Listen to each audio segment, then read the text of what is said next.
মুহররম মাস এটা সম্মানিত 4 মাসের একটা মাস। আল্লাহ সুবহানাহু ওয়া তাআলা কোরআনে কারীমের ভিতরে 4টি মাস সম্মানিত হওয়ার কথা বলেছেন। সূরা তাওবায় সেই 4টি মাসের সম্মান প্রসঙ্গে একাধিক আয়াতে আল্লাহ সুবহানাহু ওয়া তাআলা বিস্তারিত আলোচনা করেছেন। সেই সম্মানিত 4 মাস কোন কোন মাস সে ব্যাপারে আবু বাকরাতা রাদিয়াল্লাহু তাআলা আনহু বর্ণিত সহিহ বুখারীর হাদিসে আসছে, নবী সাল্লাল্লাহু আলাইহি ওয়াসাল্লাম বলেছেন, সালাসুন মুতাওয়ালিয়াত, 3টি হলো ধারাবাহিক মাস, আর সেই 3টি হলো জিলকদ, জিলহজ এবং এই যে মুহররম মাস এটি। আর আরেকটি মাস হলো ওয়ারজব ও মুদর আল্লাযী বাইনা জুমাদা ওয়া শাবান, আরেকটা হলো রমজানের আগের মাসের আগের মাস রজব মাস, যেটা জুমাদা সানি এবং শাবানের মাঝামাঝি মাস, সেইটা হলো 4র্থ মাস। আর এই 3টা মোট 4টা মাস। এই মাসগুলোকে আল্লাহ সুবহানাহু ওয়া তাআলা সম্মানিত বলে ঘোষণা করেছেন এবং এই মাসগুলোকে আল্লাহ সুবহানাহু ওয়া তাআলা মর্যাদা দিয়েছেন। আর সেজন্য এই মাসগুলোকে সম্মান দেওয়া, এগুলোর মর্যাদা দেওয়া একজন ইমানদার হিসেবে আমাদের সকলের কর্তব্য। এই মাসগুলোতে পাপাচার না করা। আল্লাহ সুবহানাহু ওয়া তাআলা বলেছেন, ফালা তাজলিমু ফিহিন্না আনফুসাকুম, এই সম্মানিত মাসগুলোতে তোমরা নিজেদের প্রতি নিজেরা অবিচার করো না।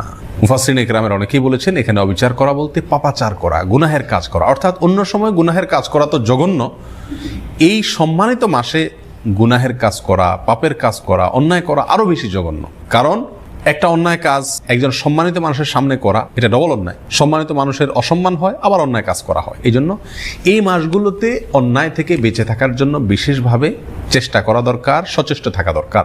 কারণ আল্লাহ তাআলা এই মাসগুলোকে কি দিয়েছেন? সম্মান দিয়েছেন। আল্লাহর সম্মান, আল্লাহর দেওয়া সম্মান রক্ষা করার জন্য এই মাসগুলোতে পাপের কাজে একটু পিছপা হওয়া একজন মুমিনের উচিত এবং নেকের কাজে, রুটিন নেকের কাজ যেগুলো সেগুলোতে অগ্রসর হওয়া উচিত। অতএব এই সম্মানিত মাসের অন্যতম প্রধান এই করণীয়, এটি আমরা মাথায় রাখবো ইনশাআল্লাহ।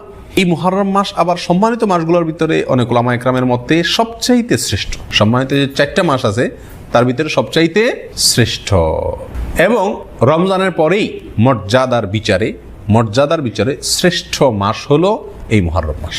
মুহররম শব্দের অর্থই হলো সম্মানিত। মুহররম শব্দের অর্থই কি? সম্মানিত। এই মাসটার নামই হলো সম্মানিত মাস এবং হাদিসে এটাকে আল্লাহর মাস বলা হয়েছে।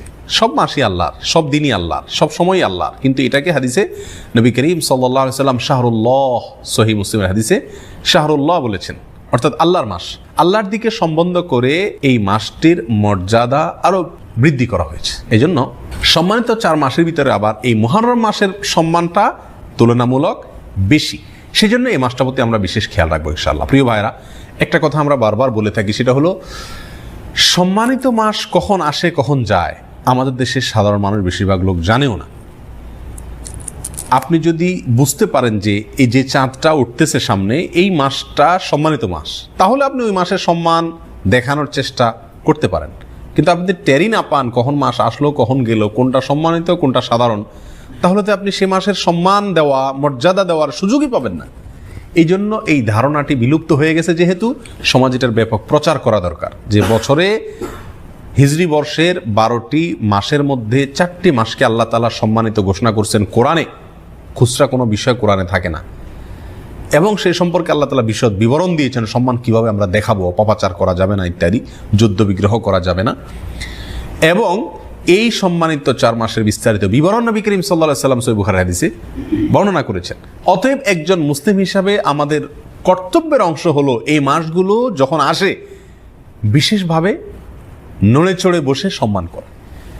সে যদি মুহররম মাস আর সফর মাস এই দুটার ভিতরে তার কোনো কি না থাকে, তার কর্ম, তার কথা, তার কাজ কাম ইত্যাদিতে যদি কোনো ব্যবধান না থাকে, তার মানে আল্লাহ যে মাসটাকে সম্মান দিলেন সেটাকে সে কেয়ার করল না। ঠিক না ঠিক? আর বর্তমান সমাজের প্রায় সমস্ত লোক, ইল্লা আমার রাহিমা রব্বি, হাতে গোনা কিছু লোক ছাড়া প্রায় সকল লোক আমরা সম্মানিত মাস আর সাধারণ মাসের ভিতরে আমাদের তেমন কোনো পার্থক্য নাই, দৈনন্দিন রুটিনের ভিতরে তেমন কোনো পরিবর্তন নাই। এই জন্য ভাইরা, 2টা সম্মানিত মাস কিন্তু অলরেডি চলে গেছে, একটা জিলকদ, একটা জিলহজ। তো এই যে 2টি সম্মানিত মাস গেল, অন্য সব আমল আপনি বাদ দেন, এই 60 দিনের ভিতরে, এই 2 মাসের ভিতরে আপনার মাথায় কয়বার এই চিন্তাটা আসছে যে যে দিনটা যাচ্ছে, যে সময়টা যাচ্ছে, এটা আল্লাহ ঘোষিত সম্মানিত মাস? এই চিন্তাটা কয়বার আসছে? যারা নিয়মিত নামাজ রোজা করেন আলহামদুলিল্লাহ, তাদের ভিতরে আপনি খবর নিয়ে দেখেন, আপনি নিজেরটা নিজে চিন্তা করেন। এই জিলহজ মাস গেল, এই মাসে কোরবানির কথা বারবার মনে পড়ছে, কোরবানি করছেন, ভালো কথা, কিন্তু এই মাসটা সম্মানিত মাস, কোরবানির আগে পরের দিনগুলোও মর্যাদাপূর্ণ দিন। এই কথাটা অন্তত মাথায় আসছে, মর্যাদা এই কথা মাথা আসলেও তো এটার প্রতি বিশেষ সম্মান মন থেকে তৈরি হয়, ঠিক না ঠিক? সেটাই বা আমাদের কতবার হয়েছে?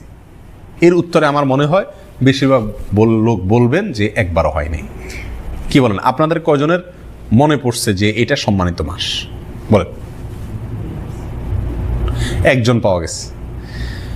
তো ভাইরা, সেই জন্য এই মাসটি সম্মানিত, এই মাসটি মর্যাদাপূর্ণ, এই ধারণাটি সমাজে ব্যাপকভাবে প্রচার করা দরকার। সামনের যে মাসটি আসছে সেটি এই সম্মানিত মাসের সিরিয়াল বাই 3টি মাসের শেষ মাস, আবার সেটা হলো মর্যাদার দিক থেকে সবচেয়ে সম্মানিত। বিধায় এই জিনিসগুলো আমরা কি রাখবো? ইনশাআল্লাহ মাথায় রাখবো। মুহররম মাসের একটা বিশেষ আমল আছে, বিশেষ গুরুত্ব আছে। সেটা কি? সহিহ মুসলিমের হাদিসে আসছে, নবী করিম সাল্লাল্লাহু আলাইহি ওয়াসাল্লাম ইরশাদ করেছেন যে আফদালুস সিয়ামি বা'দা রমাদান শাহরুল্লাহিল মুহররম, রমজানের পরে সবচাইতে উত্তম রোজার মাস হলো মুহররম মাস, আল্লাহর মাস মুহররম মাস। নবী সাল্লাল্লাহু আলাইহি ওয়াসাল্লাম এখানে কি বলেছেন? আল্লাহর মাস বলেছেন। রমজানের পরে সবচাইতে উত্তম, সম্মানিত, মর্যাদাপূর্ণ মাস হলো আল্লাহর মাস মুহররম মাস। অর্থাৎ রমজানের পরে নফল রোজার শ্রেষ্ঠ মাস, নফল রোজার শ্রেষ্ঠ মাস হলো মুহররম মাস। নবী সাল্লাল্লাহু আলাইহি ওয়াসাল্লাম যে মাসকে নফল রোজার জন্য সবচেয়ে শ্রেষ্ঠ বলেছেন, সেই মাসে আমরা আশুরার রোজা বাদ দিই। আশুরার একটা বিশেষ তাৎপর্য আছে। মাস হিসাবে মুহররম মাসে নফল রোজা রাখার তৌফিক কয়জন মানুষের হয় বলেন? খুবই কম। অন্তত 1-2টা রোজাও যদি আপনি সারা মাসে রাখেন এই নিয়তে যে নবী সাল্লাল্লাহু আলাইহি ওয়াসাল্লাম এই মাসে বিশেষ নফল রোজা রাখতে বলেছেন, আমি সেটার উপর আমল করার জন্য তো 1-2টা রোজা রাখলাম, তবুও তো আপনি হাদিসটার উপরে কি করতে পারলেন? আমল করতে পারলেন। এই জন্য এই জিনিসটা খুব মাথায় রাখা দরকার, চেষ্টা করা দরকার ছুটির দিনগুলোতে বা যখন সুযোগ হয় এই মুহররম মাসে কিছু নফল রোজা রাখা। নবী করিম সাল্লাল্লাহু আলাইহি ওয়াসাল্লাম রমজানের পরে এই মাসের নফল রোজাকে শ্রেষ্ঠ বলেছেন। অবশ্য আমাদের আয়েশা বর্ণিত অন্য হাদিসে আসছে নবী সাল্লাল্লাহু আলাইহি ওয়াসাল্লাম রমজানের পরে সবচেয়ে বেশি রোজা রাখছেন শাবানে। তো উলামা ইকরাম বলেন, এই মাসে যদি রোজা রাখা সবচেয়ে শ্রেষ্ঠ হয় তাহলে শাবানে তিনি বেশি কেন রাখলেন? এর উত্তর হলো যে এই মাসের শ্রেষ্ঠত্ব এবং এই মাসে রোজা রাখা যে উত্তম, এই কথা আল্লাহর পক্ষ থেকে যখন ওহী আসছে তার আগেই, তারপরে নবী সাল্লাল্লাহু আলাইহি ওয়াসাল্লাম আর এই মাসে রোজা রাখার সুযোগ পান নাই। এটা শেষ মুহূর্তে আসছে জীবনে, তার আগে তিনি ইন্তেকাল করেছেন। তারপরে তার মানে শাবান হলো তৃতীয় শ্রেষ্ঠ নফল রোজার জন্য। রমজান ফার্স্ট, সেকেন্ড হলো মুহররম, এরপরে 3 নম্বর অবস্থান হলো কোন মাসের? শাবান মাসের। তো শাবান মাসে নবী সাল্লাল্লাহু আলাইহি ওয়াসাল্লাম বেশি বেশি নফল রোজা রাখছেন, কারণ তিনি সেটা আমলের সুযোগ পাইছেন। আর মুহররমেরটা তিনি বলছেন কিন্তু নিজে করার সুযোগ পান নাই, তার আগে ইন্তেকাল করেছেন। তাহলে আমরা তার এই নির্দেশনা অনুযায়ী মুহররম মাসে বেশি বেশি নফল রোজা রাখার চেষ্টা করবো ইনশাআল্লাহ। ঠিক আছে তো ভাই? এটা গেল মুহররম মাসের করণীয় প্রসঙ্গে। এই মাসে এই একটি মাত্র মূল করণীয়, বিশেষ সম্মানিত মাস হিসাবে যা যা তা তো আছেই। মুহররম মাস হিসাবে এই মাসের মূল করণীয় হলো এই মাসে বেশি বেশি কি রাখা? নফল